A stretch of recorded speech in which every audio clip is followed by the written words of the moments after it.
Welcome back to NewOrleans.Football presented by PJ's Coffee. We got a great show for you guys today. Tyler Shought's coming back from that last start. Looked outstanding in it. We're going to see how he builds on it. I'm back from my day off on Friday. Kevin and Mike held it down on the last show. Mike's going to join us after the break to break down some of the stuff coming ahead. Shough, guys that we think are looking good from day 3 picks. All of that and much more. What's the value of a win? Great show. A lot of stuff to break down. And you know what else is great? Buying a car from my guy, Matt Bowers, best car dealer in the whole entire universe, only guy to buy a car from. And if you want to celebrate your fandom beyond the field, Keesler Federal is proud to be the official credit union sponsor of the New Orleans Saints. They're a not-for-profit organization, meaning their members always come first. Better fees, better rates, and everything else Saints fans need to help you get one step closer to living your dreams up there at Keesler Federal. And, of course, we're coming to you from the Ochsner Andrews Institute podcast studio. All right, first topic. Presented by our guys at the Mortgage Brothers. Hit up their website, mortgagebros.money. Send them an email. Tell them NOF sent you. They'll save you $500 on your closing costs. Great time to buy a house. They will get you right. They're comfortable people. They're going to have on callers like ours, not the tie and all that stuff. They're your guys. They're our guys. They're the people you want to head up if you're buying a house. And, coming out of this bye week, where am I expecting the most improvement? Well, I think that one of the places that we should expect the Saints to play a little bit better, I think, is just offensive cohesion. Now they are settled with Tyler Shough as their quarterback. You get a week off. You go back. You look at the stuff he did at Louisville. You see where he can be good, where he can improve, where he can succeed, what's different from Rattler. You can look at your run game. You can look at how you're deploying your receivers. You traded away one of your best ones to Seattle. So how do you move forward from that? I think all of that is going to allow a more cohesive picture to come together. You do the self-scout, you see everything, and you move forward from there. And I also think their run defense is going to be a little bit better. Ended on a really strong note against Carolina. But I think coming back into this bye, off of this bye, Brandon Staley's probably going to have a better picture of everything he wants to do. I think special teams kind of figured it out after that rough start to the season. It seems like Galliano has that unit rolling the way it needs to be rolling, but I just think there's going to be better cohesion all the way around the board. Now, it's tough because I think Tyler Shough has played like an outstanding game. So expecting the offense to be better beyond that is a high bar. I mean, that was about as good as it gets. But I'm just talking about in terms of like how it's put together, how it looks, how everybody's doing everything. I think all of that stuff should be a lot better on the other side of this bye. And, it's an interesting schedule with a lot of easier games in Atlanta now. They lost their quarterback. They lost their best receiver. This is a very, very winnable game. So I'm going to be interested to see how they attack at things. One area where I really want to see some improvement is just in terms of play action. I feel like that really hasn't been part of the identity so far this season. And I think that's something that needs to be part of what they're doing every single day for this team to be the best it can be. Because the best way to succeed on offense is to throw the ball when they're expecting run. I feel like the Saints sell pass way too much. It's too spread out. I always feel like they're trying to run when they're expecting them to pass. And granted, that's a good way to get an explosive run going. And those are valuable plays. But find a way to get the pass going when they're looking for run. You can do that a little bit more. I think that opens up the field. I think it makes it easier on Shough. I just feel like they're going to know more about who they want to be on the other side of this around their quarterback. And I know I'm really curious to see what it's going to look like. We're going to keep talking about this stuff and more with Trip right after this word from our sponsors. Whether you're an athlete or just trying to stay active, Ochsner Andrews Orthopedics and Sports Medicine Institute can help get you moving and keep you moving. You'll have access to the highest levels of specialized care, nationally renowned expertise, the latest equipment, and modern facilities, including a convenient walk-in orthopedic clinic when you need care fast. From the field to recovery, Ochsner Andrews Institute is there to help move your healing forward and get you back to what you love. Learn more at ochsner.org/ortho. Rouse's Markets is voted best grocery store in New Orleans, best grocery store in Baton Rouge, Mississippi, Gulf Coast, Thibodaux, Houma, Hammond, Lake Charles, Mobile, year after year. Thank you for choosing us best grocery store on the Gulf Coast. Number one. Thank you. Thank you. The number one grocery store in Mississippi, Alabama, Louisiana. 1 million customers a week can't be wrong. Welcome to Rouse's. I used a home equity loan from Keesler Federal to fix up the garage. Woo! Because living your dream means living your way. And the kids take off in NewOrleans.Football show is proudly presented by PJ's Coffee. PJ's Coffee has some of the best drinks that you can find. They have locations all over the city. They have pastries and everything else you need to get your day started. So go check them out. I don't play favorites with our sponsors on the show, but one of my favorites for sure is RV Masters. You guys have been watching our show lately and you've seen our awesome new van. That thing is decked out. And the best part about it is I took it up to RV Masters and I was like, this is what I want to do, but I had no idea how I wanted to do it or how to get it done. And they took care of it from start to finish, brought me out for updates, were giving me new ideas, and they made it exceed my wildest dreams. And they will do the same thing for you. RV Masters offers full service RV, motorhome, and travel trailer repair. They have preventative maintenance and service packages for your RVs, your AC, your generators. They specialize in solar and lithium upgrades, satellite TV, and Starlink. They'll take care of you if you get into a collision. Whatever you need, they got you. And I can speak from experience because they definitely had us on our new van. I cannot vouch for anyone more than I vouch for RV Masters. RV-Masters.com. Go check them out. I believe it, I can see it. If it's in my sights, I achieve it. Ain't no leaving, no defeating. Show up, complete and repeat it. Are you ready? Are you ready? Are you ready? Get game ready. Play Game Ready Scratch-Offs and Fast Play from the lottery. Win up to $100,000. Enter the second chance drawing for a chance to win up to $1 million.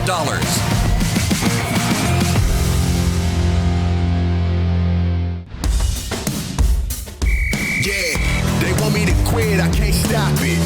I'm out of this world, I'm like a rocket. And you can never be us. We not afraid of the pressure, cause we good in the clutch. Yeah. Get game ready. Play Game Ready Scratch-Offs and Fast Play from the lottery. Win up to $100,000. Enter the second chance drawing for a chance to win up to $1 million.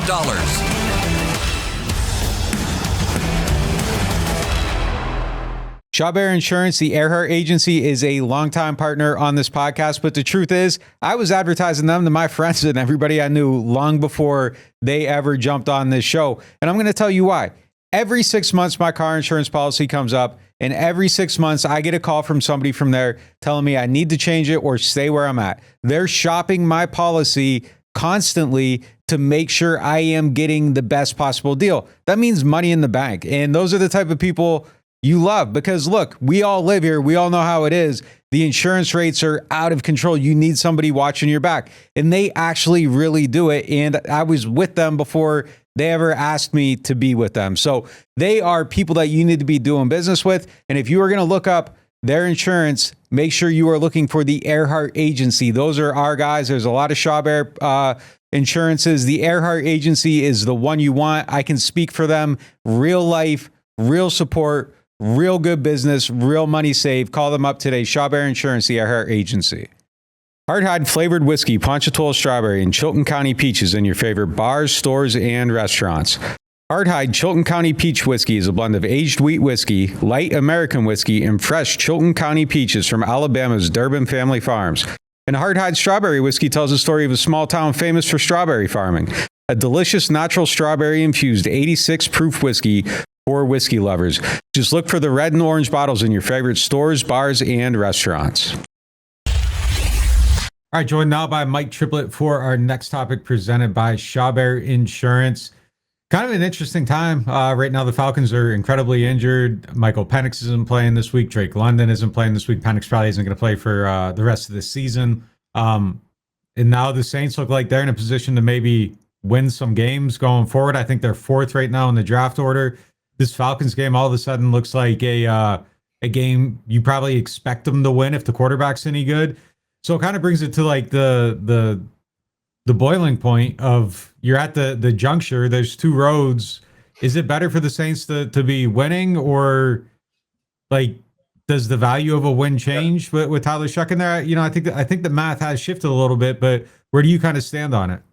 Yeah, I mean, it feels like the ultimate conversation right now because I bet a lot of fans are conflicted. Like after they started 1-8, I think a lot of people had started to like have that talk with themselves and be like, you know what, this is good. This is good. At least, you know, we're going to get the number 1 pick, maybe the number 2 pick now. I can live through 2 more months of this.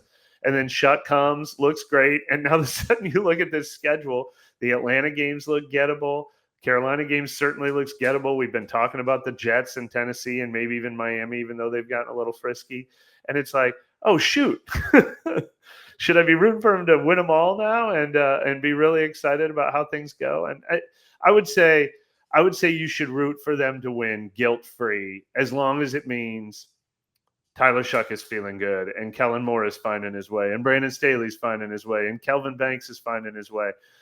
I think ultimately, if all of that stuff happened and they had the 6th or 7th pick, that's better than three of the guys I just named just clearly not being good enough for the job, and they have the 2nd pick, but then they have to replace one of those guys that I just mentioned. So I'd say from a rooting interest standpoint, from a best case scenario for the Saints standpoint, it's going 4-3 over the last 7 games and Shuck looking better with each passing week. I really do think that's the best possible outcome. I would really, really want the number 1 pick for my team if I knew I needed a quarterback. And man, Mendoza looks like he's solidifying that every week. But if you're not drafting a quarterback, then I think my second favorite thing to get would be good vibes and like good development heading into next year. Difference maker pass rusher would be transformative potentially too. Oh, yeah. Yeah, like if you feel good about the quarterback and he's winning, it doesn't matter. Win every game, win every single game, and like you're in a great spot, and that means you've answered the biggest question in your rebuild. And if you're picking 12th and you're taking Tate from Ohio State and getting Shuck a weapon, cool. Like that's a perfectly fine outcome if you legitimately feel great about the quarterback. I would have liked this to be a good on good matchup, because like if Tyler Shuck goes in and beats the Falcons as their design, that means something. Like you don't want to limp your way to victories, and you're kind of in the spot where it's like, man, now they're picking 11th, and your quarterback might or might not be okay. But if you feel good about the quarterback, literally nothing else matters in the world. And I think that's where we're framing this conversation, is like if he's actually going out there and he's playing well and he's providing hope, not that like the draft pick no longer matters to me. But if you're in that like weird spot where you're like, I wish I could do something, and like maybe not. But look, if they go 4-3, they aren't picking 7th. They're probably picking like 11th or 12th. Like right now, 4 wins has you outside of the top 10. It's a very packed in bad league. Like the top 10 teams right now all have 3 wins. 4 gets you to 11. Like, and at the end of the season, if you have 6, that's probably where you're sitting. And it's not a great.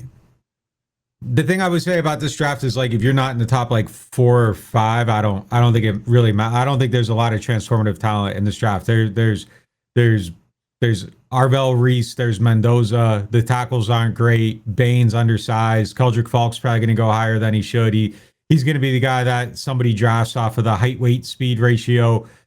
Peter Woods isn't probably somebody that in a normal draft you're fighting to get in the top 5. He could be there.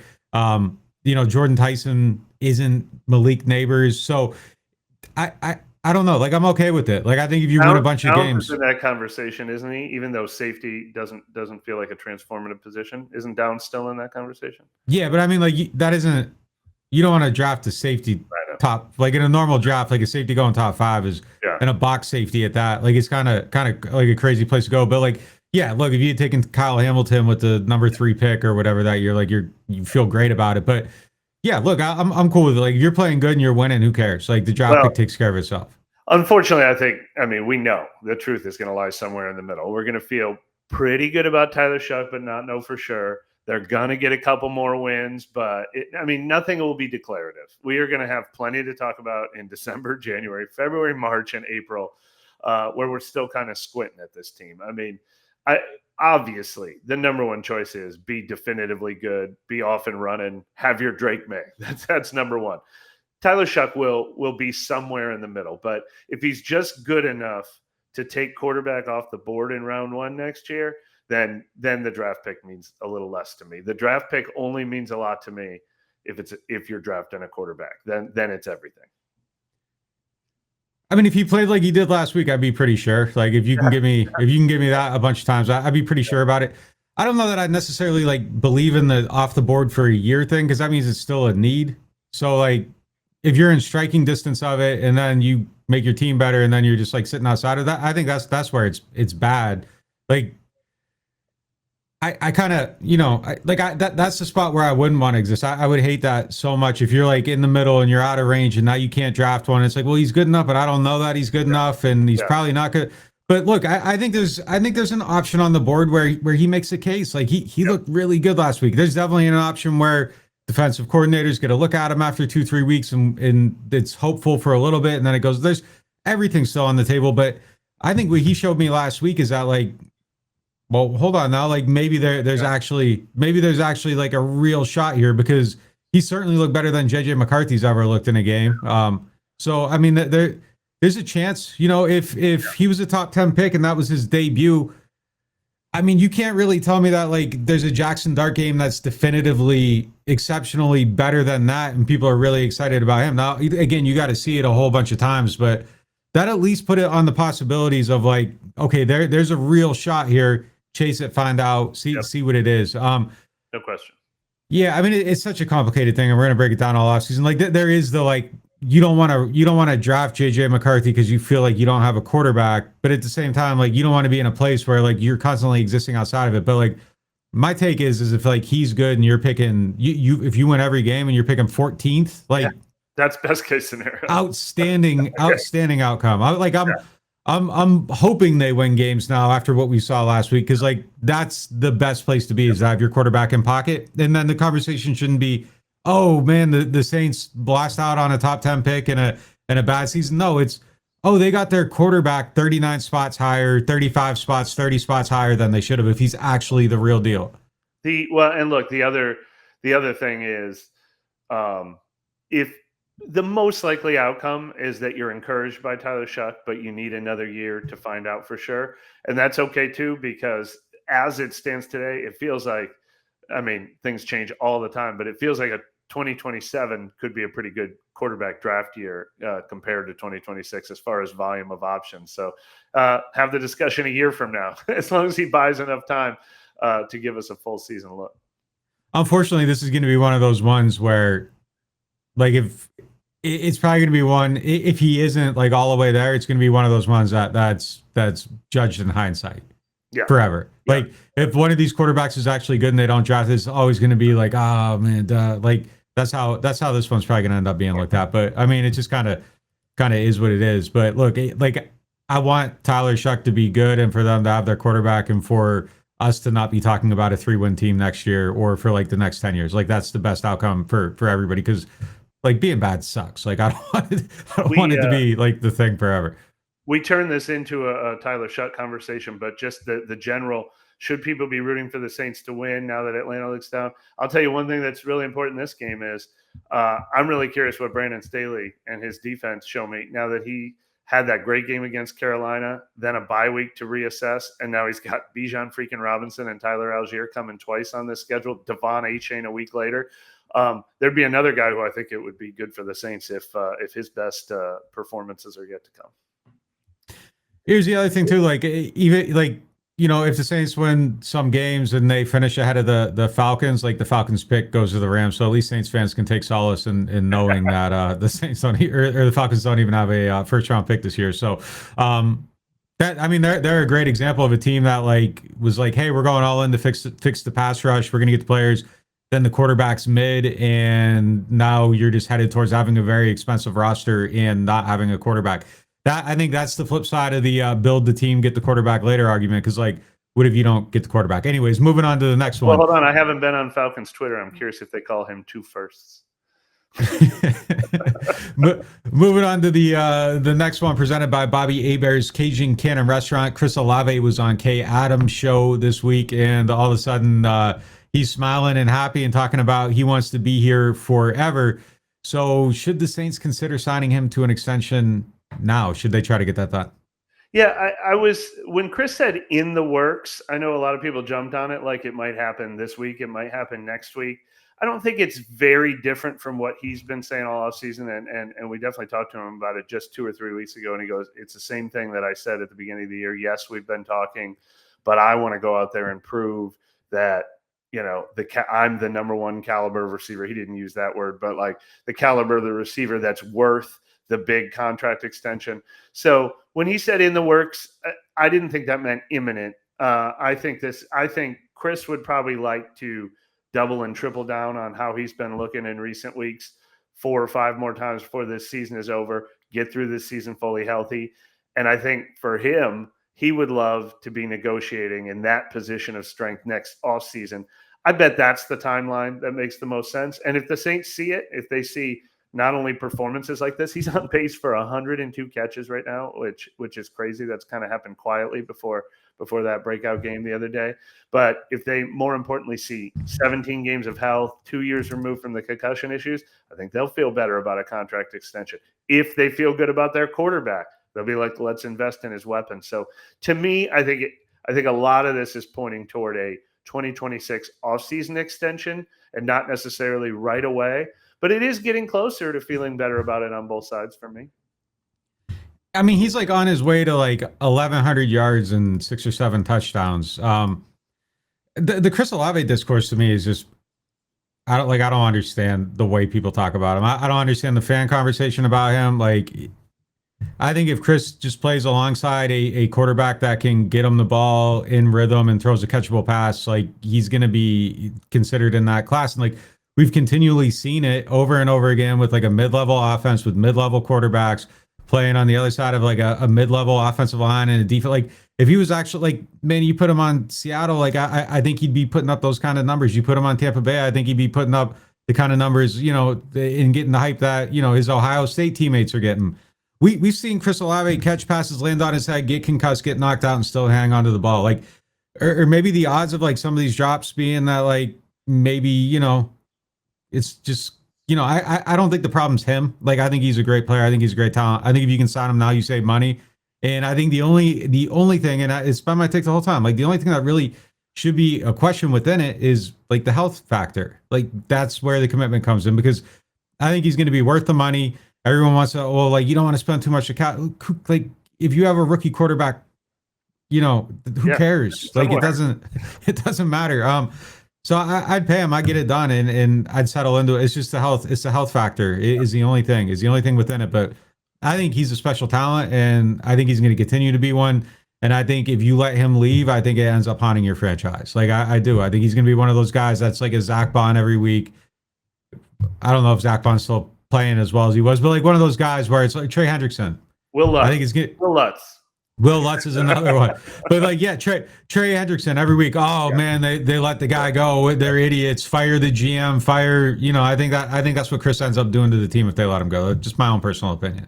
To be fair, though, they re-signed Michael Thomas, Cam Jordan, Teron Armstead, Ryan Ramczyk, Marshawn Lattimore, Alvin Kamara, Demario Davis, and I'm still seeing national commenters complain about their cap management during that era. So. Yeah, I mean, like you're not supposed to re-sign players. Apparently, they went 0 for 3 on the tackles. I see 2 pretty decent ones out there right now, but I mean, look, Penning went and they got a 6 for that. Like worst draft pick they've ever made, probably. Can't believe they got a 6 for it. Unbelievable that they actually did that. With the Chargers.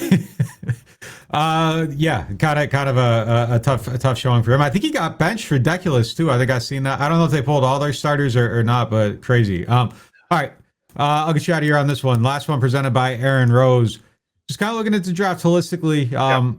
Which day 3 Saints pick right now, like, is the guy that's giving you the most confidence in how they're playing and potentially being kind of a guy that could be a fixture on the roster? Yeah.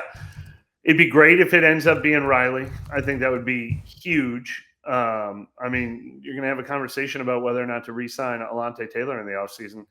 If you feel good about Riley and Kool-Aid Riley and Alante are your 3 corners, then you kind of like you can take that off the must list. But I don't know if we're there yet. I think a number 1 corner would make all those guys a spot better. I think, Danny Stutzman's in this conversation. Devin Neal's in this conversation. I think long-term it might be Stutzman, honestly. I mean, Demario Davis probably only has about 6 years left in his career.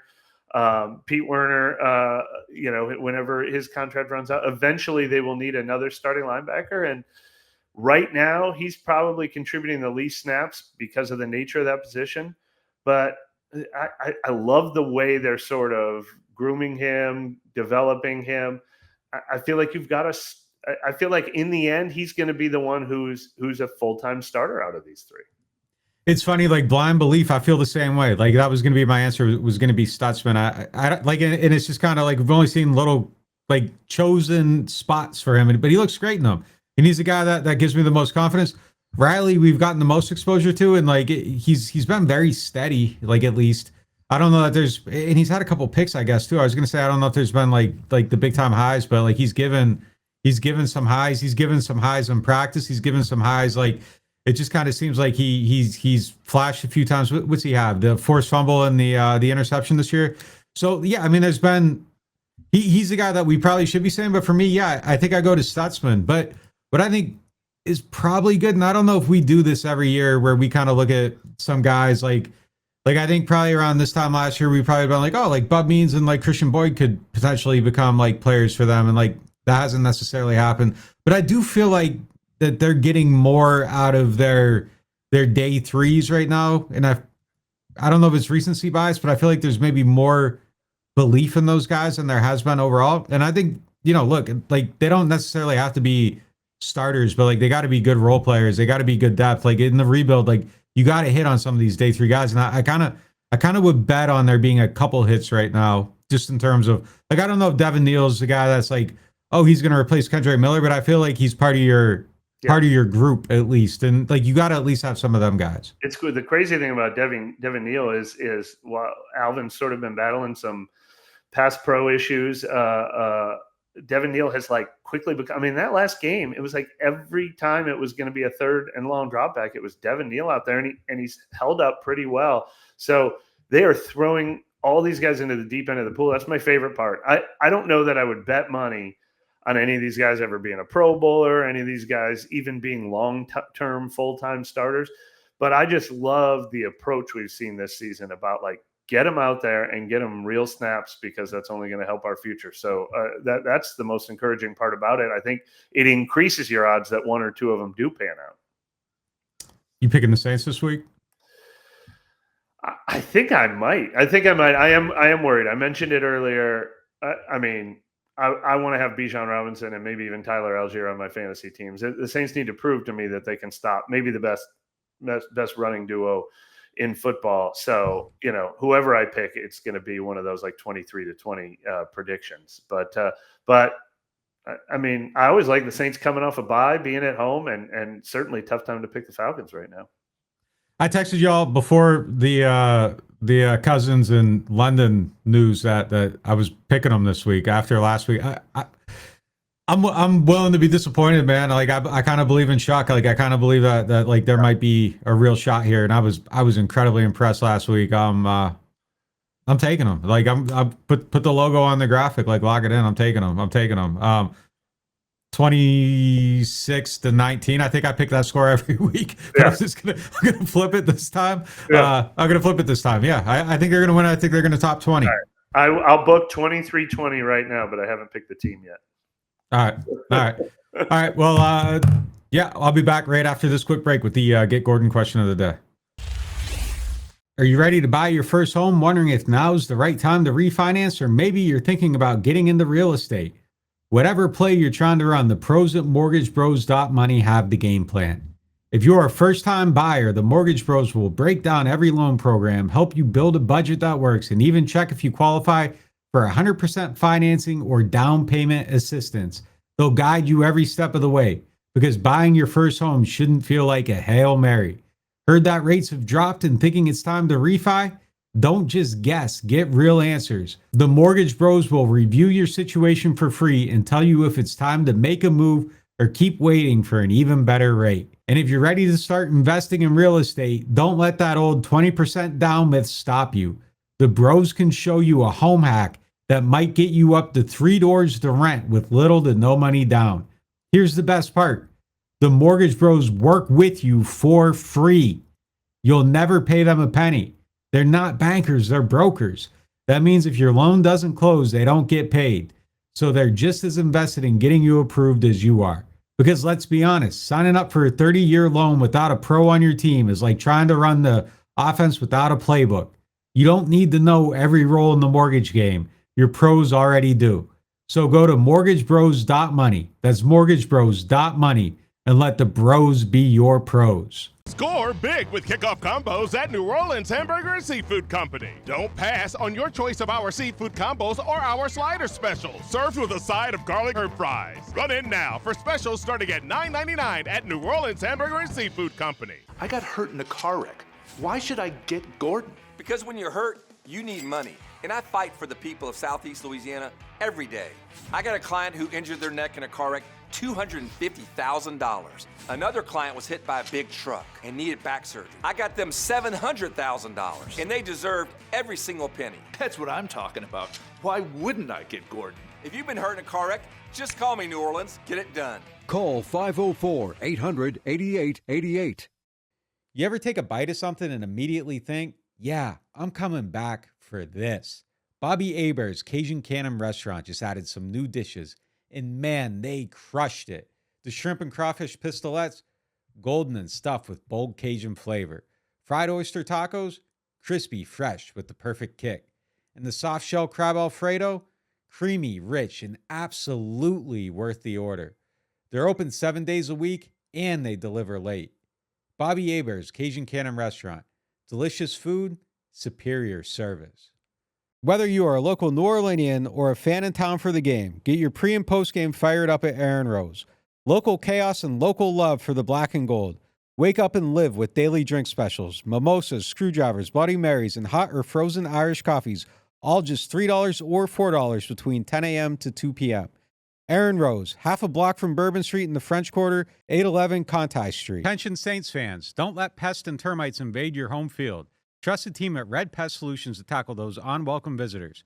Call the Red Man today for unbeatable pest and termite control. Score peace with no pest. Visit redpest.com, REDDPEST.com.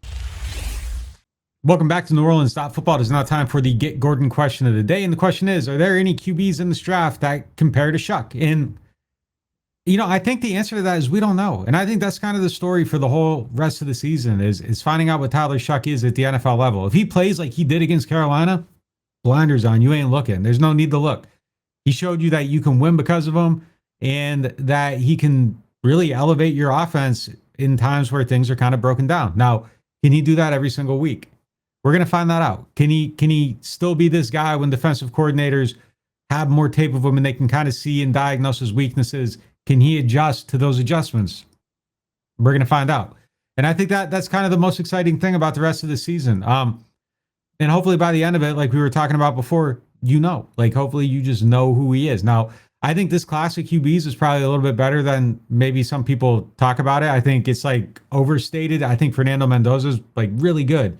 And that's a guy that I think you would have to compare against. But again, like if Shuck wins a bunch of games, you don't need to look. You don't need to look. He's going to give you all the information you need. And I think if he is the guy, or if he deserves that chance to prove that he's the guy, he's going to play you out of that status.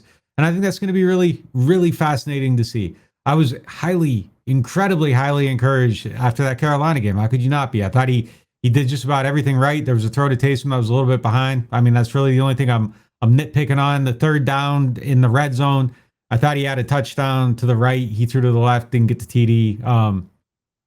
But I mean, I thought he looked outstanding overall. And if he can build on that and keep playing, and look, it's going to be a process. Like, I think that was an extreme high. He's going to throw some picks. There's going to be some valleys, but can he keep finding his way back to the peak and elevating that peak? And if he does, you don't got to look. He's going to decide that for you. He's going to determine what he is. He's going to determine if he is the future of the Saints or not. So all that stuff is going to just be shown over the next few weeks. And, you know, if he's the guy, I think we probably should know by the end of the season. And if we don't know, then I think you are looking. So it's a problem that I do believe takes care of itself. I might be oversimplifying it. It might be a twisted up pretzel. You might be in knots by the end of the season.